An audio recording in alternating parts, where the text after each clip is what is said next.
মুসলমান ভাইরা আমার, শুধু তাই না, সাহাবায়ে কেরামদের অন্তরের মধ্যে যুদ্ধের তামান্না যেমন ছিল, সেই সময়ে মহিলাদের অন্তর যুদ্ধের তামান্না ছিল।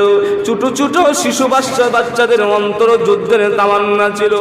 এক যুদ্ধের জন্য বিশ্ব নবী রাহমাতুল লিল আলামিন ডায়েরির মধ্যে সমস্ত মুজাহিদের নাম লিপিবদ্ধ করতে আসেন। এলান করে গেছে, পুরো মুসলমানেরা আর করে থাকতে পারবে না। সমস্ত মুসলমানেরা যুদ্ধের ময়দানে যাওয়ার জন্য লিস্টির মধ্যে নাম লেখাতে হবে। এলান যখন হয়ে গেছে, হঠাৎ করে একজন মহিলা ঘরের মধ্যে বসে বসে কান্নারত অবস্থায় আছে। তার মাত্র 6 বছরের একটা বাচ্চা। হঠাৎ করে তাকায় দেখে মা কান্না করতে আসে। ওই শিশু বাচ্চা ডাক দেয়, মা গো, কিসের জন্য আপনি কাঁদেন, কেন কাঁদেন? ওই মহিলা ডাক দিয়ে বলে, ছেলে রে, শুনো না, জিহাদের দাওয়া বেড়ে গেছে। বিশ্বনবী আহ্বান করেছেন লিস্টির মধ্যে নাম দেওয়ার জন্য। কারা কারা যুদ্ধের ময়দানে যাবে, কোনো মানুষ যেন, কোনো মুসলমান যেন করে বসে না থাকে। ওই মহিলা কান্নারত অবস্থায় ডাক দিয়ে বলে, ছেলে রে, আমার স্বামী নাই, যদি স্বামী থাকতো তাকে যুদ্ধের ময়দানে পাঠিয়ে দিতাম। আমার আর কোনো ছেলে নাই, যদি ছেলে থাকতো তাকে যুদ্ধের ময়দানে পাঠিয়ে দিতাম। কোনো আপন কোনো ভাই নাই, তুই যদি ভাই থাকতো তাকে যুদ্ধের ময়দানে পাঠিয়ে দিতাম। তুই তো ছোট, তোর বয়স হয় নাই, মাত্র 6 বছর, তোকে তো যুদ্ধের ময়দানে পাঠিয়ে দেওয়া হবে না। ছেলে রে, পারলাম না রে, আমি শহীদের মা অথবা গাজীর মা অথবা মুজাহিদের মা আমি হতে পারলাম না। আমার কপালটা বড় পোড়া। এইভাবে কান্না করতে আসে। 6 বছরের শিশু বাচ্চা ডাক দেওয়া, মা গো, আর কান্না করতে হবে না, আমাকে পারমিশন দেন, আর কেউ লাগবে না, বড় কোনো যুবক লাগবে না। আল্লাহর কসম করে বলি, আপনি যদি পারমিশন দেন, আমি এখনই লিস্টের মধ্যে নাম লেখাবো। যুদ্ধের ময়দানে হাজির হয়ে শহীদ হয়ে যাব। আপনাকে শহীদের মা না বানাইয়া জিন্দেগিতে কোনোদিন এই চেহারা আপনাকে দেখাবো না। মুসলমান ভাইরা আমার, মা পারমিশন দিয়ে দিয়েছে। ওই যুবক, ওই 6 বছরের শিশু বাচ্চাটা দৌড় দিয়ে সাহাবায়ে কেরামদের জামাতের মধ্যে প্রবেশ করেছে। সাহাবায়ে কেরাম ডাক দেওয়ার শিশু বাচ্চা দেখে ওই ছেলেকে ডাক দেওয়ার, ছেলে রে, কিসের জন্য তুমি আসলা? সেইখানে তো পর্যাপ্ত বয়স অনুযায়ী যারা মুজাহিদ, ওই সাহাবীদের নাম লিস্টি করা হইতেছে। তুমি তো এখনো ছোট ছোট বালক, কিসের জন্য আসলে? তোমাকে তো যুদ্ধের ময়দানে নেওয়া হবে না। ওই শিশু বাচ্চাটি ডাক দিয়ে বলে, ও আল্লাহ নবীর সাহাবীরা, শুনো, তোমাদের সাথে কথা বলতে আমি আসি নাই, আমাকে পাঠাইয়া দেন বিশ্ব নবীর কাছে। বিশ্ব নবীর কাছে যাইয়া আমি কথা বলবো।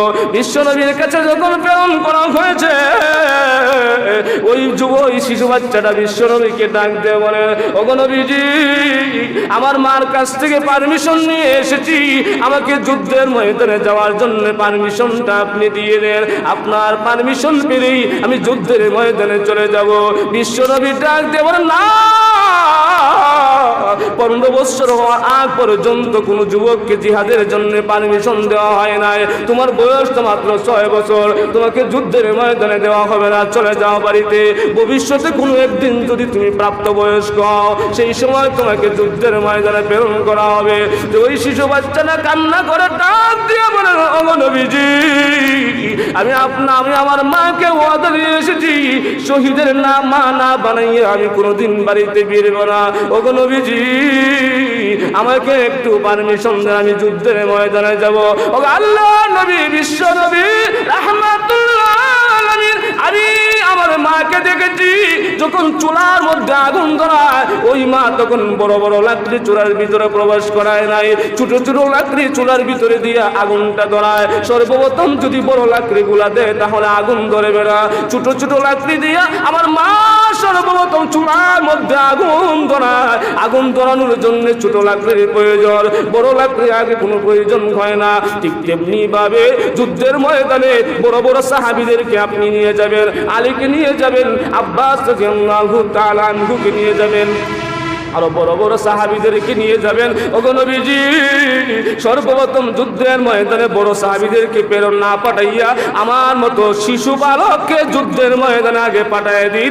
যুদ্ধের ময়দানে সর্বপ্রথম আমি শাহাদত বরণ করে যুদ্ধের ময়দানের আগুনটা ধরাইয়া দিব।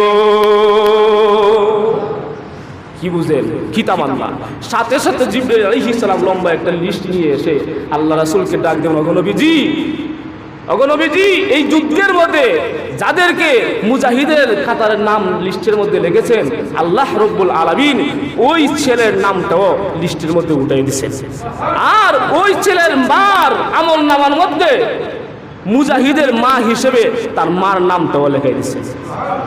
তাদের তামান্না কতটুকু ছিল, আর আমাদের অবস্থা কি? আমরা তো জিহাদ জিহাদ জিহাদ চাই, জিহাদ হইলে সর্ব আগে আমি নাই, বুঝছেন না? এই জন্য আল্লাহ রাসূল বলেছেন জিহাদ করতে হবে তিনভাবে। কয়ভাবে? জোরে কথা বলেন, কয়ভাবে?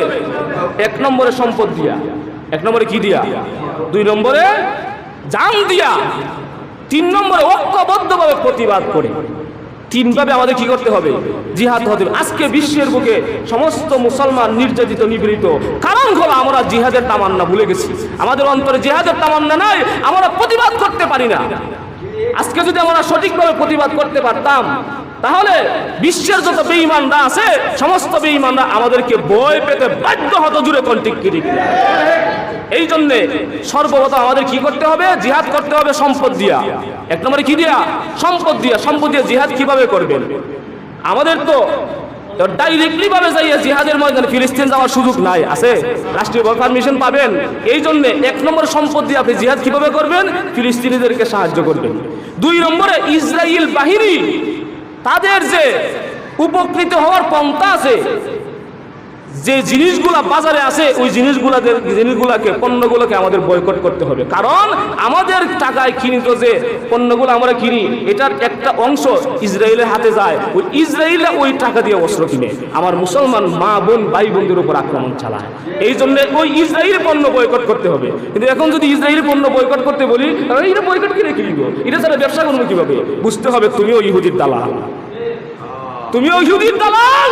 তুমি যদি ওই ইসরায়েলি পণ্য নিয়ে ব্যবসা করো, আর এটার অংশ যদি ইহুদিদের হাতে যায়, ওই টাকার অংশ দিয়ে যদি ইসরায়েল বাহিনী একটা অস্ত্র কিনে, ওই অস্ত্র দিয়ে যদি ফিলিস্তিন ভাই বোনদের উপর আক্রমণ চালায়, তাহলে তুমিও ইহুদি হিসেবে গণ্য হবে, তুমিও ওই মুসলমানদের রক্তচোষা প্রহর হিসেবে গণ্য হবে। জোরে কন্টেক্ট কিনে।